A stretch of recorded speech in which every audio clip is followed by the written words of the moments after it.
Bobby Asikeye, Nideye. Greatness Congo TV. Greatness Congo TV, abonnez-vous massivement. Greatness Congo TV. Isoye Yona, Greatness Congo TV. Greatness Congo TV is a channel.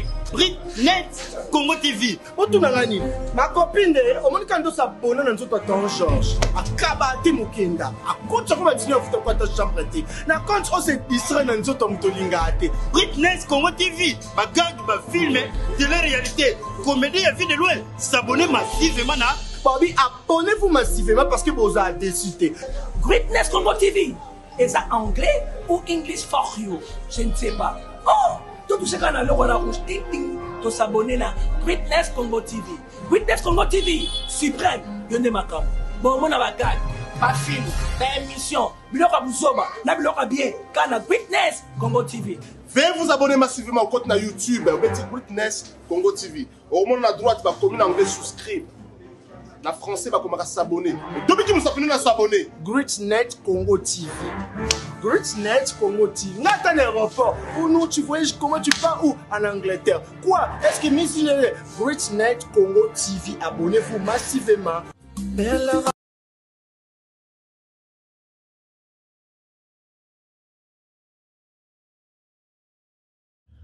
On a tous besoin d'être informés, mais dans un endroit sûr, afin d'éviter de fake news. Ne vous tourmentez plus, vous avez dorénavant Greatness Congo TV, votre média en ligne qui parle de l'actualité congolaise de tous les domaines en temps réel. Nous sommes sur Facebook, Instagram, TikTok et sur YouTube. Abonnez-vous massivement. Surtout, n'oubliez pas d'activer la cloche de notification pour ne rien rater. Greatness Congo TV, la grandeur.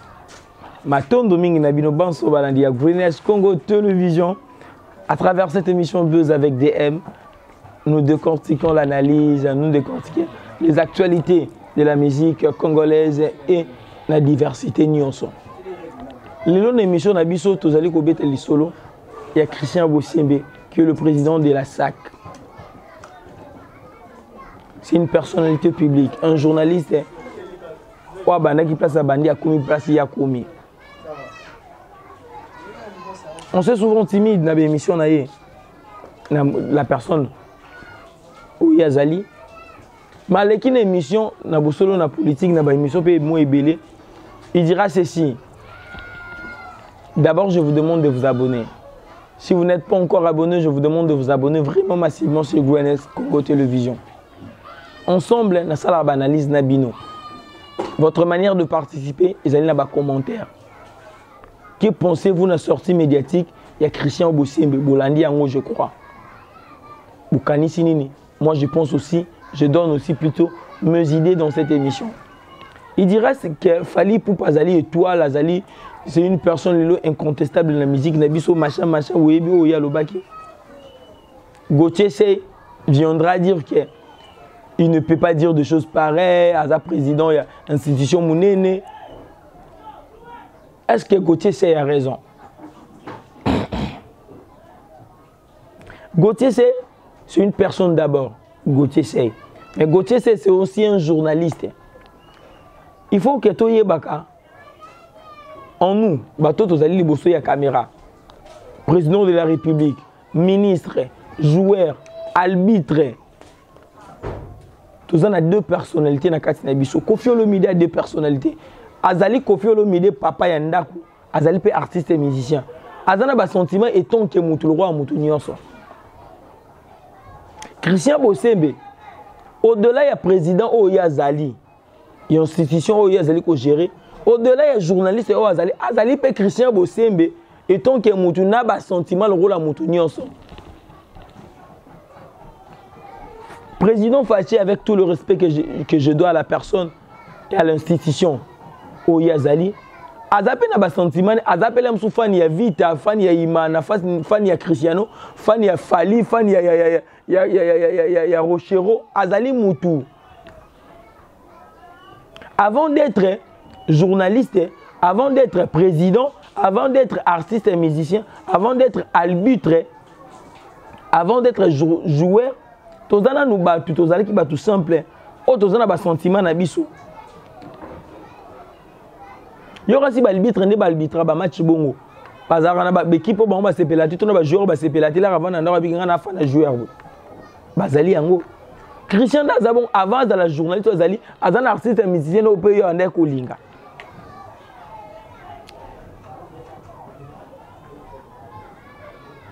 joueur nde tozaba joueur bon avant na kobeta ba les épées équipe bon na ndeko sepela mais lem na koza pe na beta na Real mais lem tozama fa na Barcelone lem sous personnellement Dan Mosengo que je suis Lelo, on a présenté une mission Oyo. Avant d'être Dan Mosengo, avant d'être journaliste, Nazaki na vie nanga Dan Mosengo, open Nazarape na vie nanga. Nazarape na équipe nanga na sepela nango. Nazarape na artiste émission nanga open na sepela anaye. Ce qui veut dire que avant d'être la star au batozara, tout le monde a vu na télé, tozana ba vie na biso pe privé. Ba privé na ngai ba personnel na ngai ba entourage ba ibi ke Dan Mosengo na afani ya Messi to ya Cristiano azara fani ya Imana to ya Mazembe to ya Lupopo azara fani ya Fala azara fani ya Fer azara ba yebi o nga na préférence na ngai ce qui veut dire que on peut tenir hier pe ka makasi na batuleur to ya na ba plateau te parce que tozali pe na ba na ba sentiment na biso Christian peut-être ça l'équipe sentiment na ye l'homme sans affaire il a fallu pour pas l'homme sans affaire il a faire l'homme sans affaire il a Koffi Olomide mais au-delà de propos il y a sentiment naïe est-ce que Christian aloba qui m'a est-ce que fallu pour pas qui ne le reconnaît pas le fallu pour pas azali valeur sûre il y a musique na biso qui ne le sait pas que fallu pour pas azali inébranlable na musique il y a fallu pour pas azali il contrôle le zone il y a musique na biso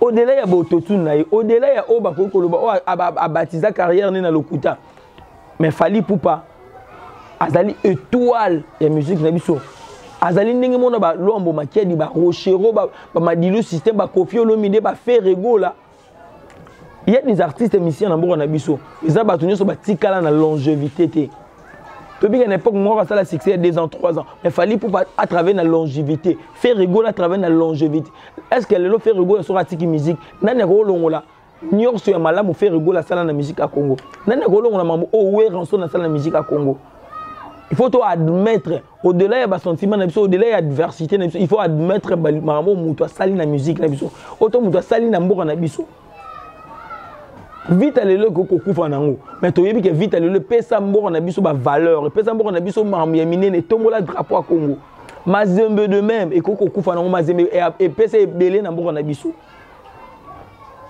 Ferrego là nani akokoloba au-delà on peut critiquer Ferrego là on peut dire tout sur Ferrego là mais Ferrego là atikali na musique ya Congo sauf faut autant ba grand na musique ya Congo on citera le nom de Ferrego là on citera le nom de Weranson on citera le nom de Jubem Piana on citera le nom de Madilou de Grand Calais de Lokwakanza de Maître Gims torotanga ba komona au-delà ya ba erreur na bon au-delà ya toro critiquer bon batikali on citera le nom de Fally Ipupa c'est ce que Christian a dit dans son émission ton interview ne wana on ne peut pas nier apport ya Fally Ipupa na culture na biso ayemba no totune quel que soit ma benaye quel que soit imperfection naye Fally Ipupa c'est une valeur sûre ya musique na biso.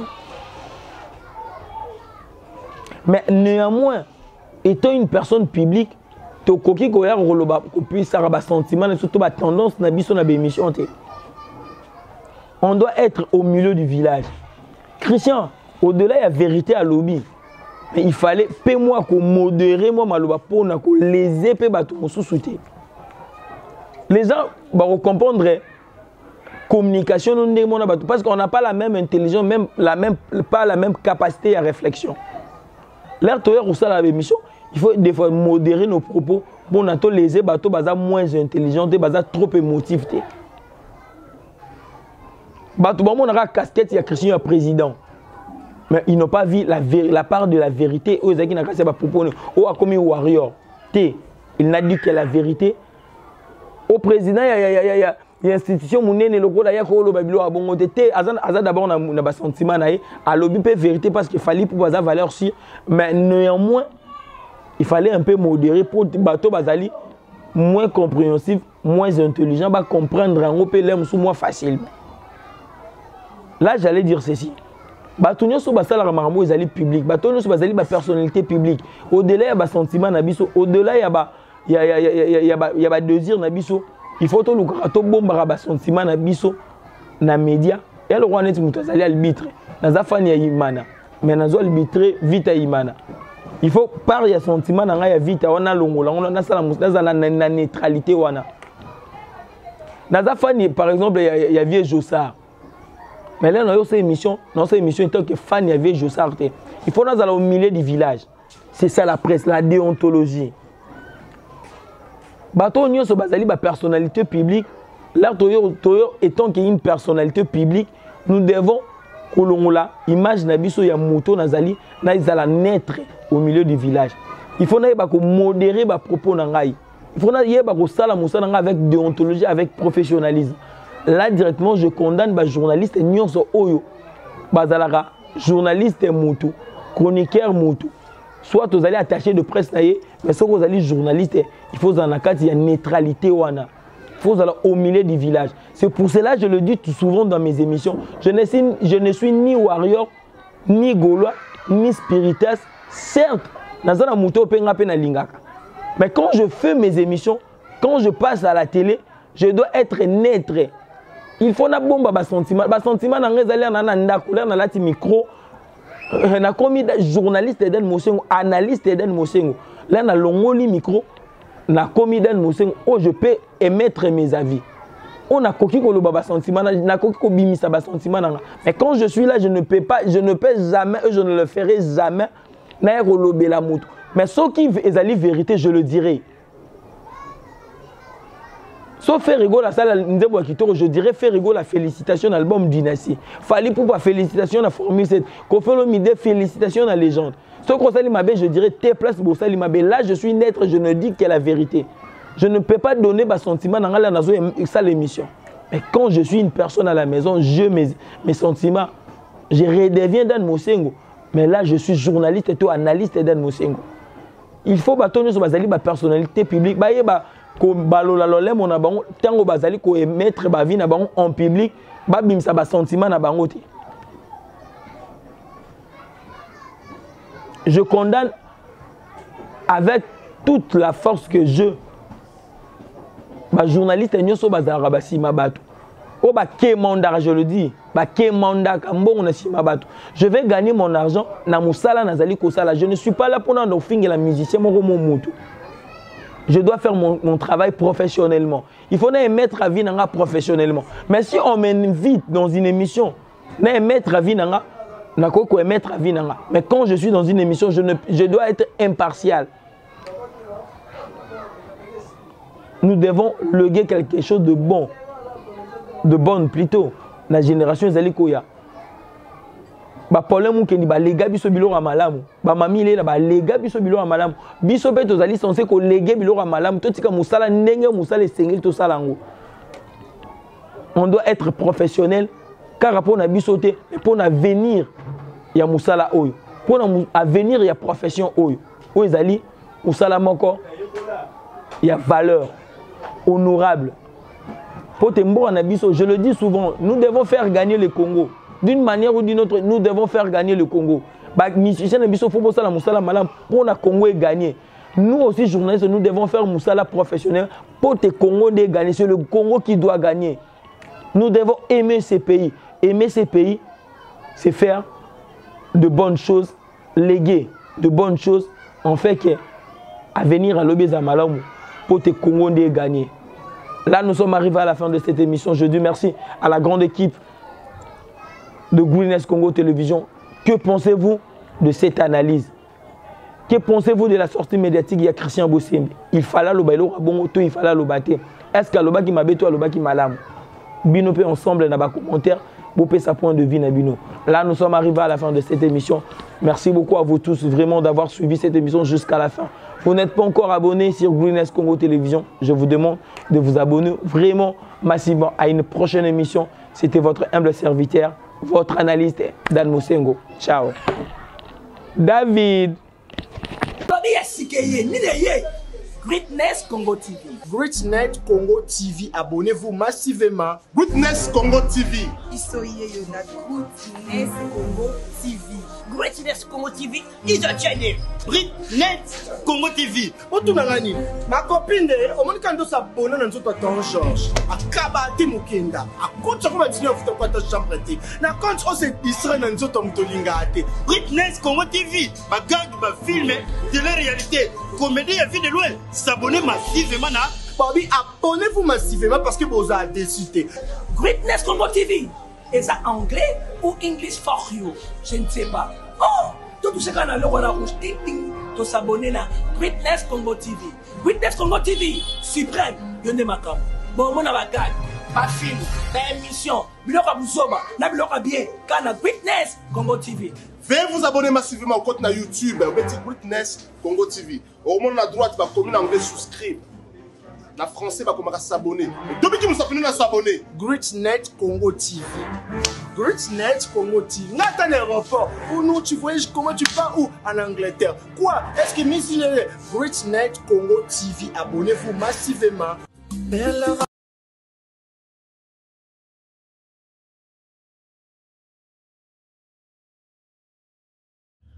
On a tous besoin d'être informés, mais dans un endroit sûr, afin d'éviter de fake news. Ne vous tourmentez plus. Vous avez dorénavant Greatness Congo TV, votre média en ligne qui parle de l'actualité congolaise de tous les domaines en temps réel. Nous sommes sur Facebook, Instagram, TikTok et sur YouTube. Abonnez-vous massivement. Surtout, n'oubliez pas d'activer la cloche de notification pour ne rien rater. Greatness Congo TV, la grandeur.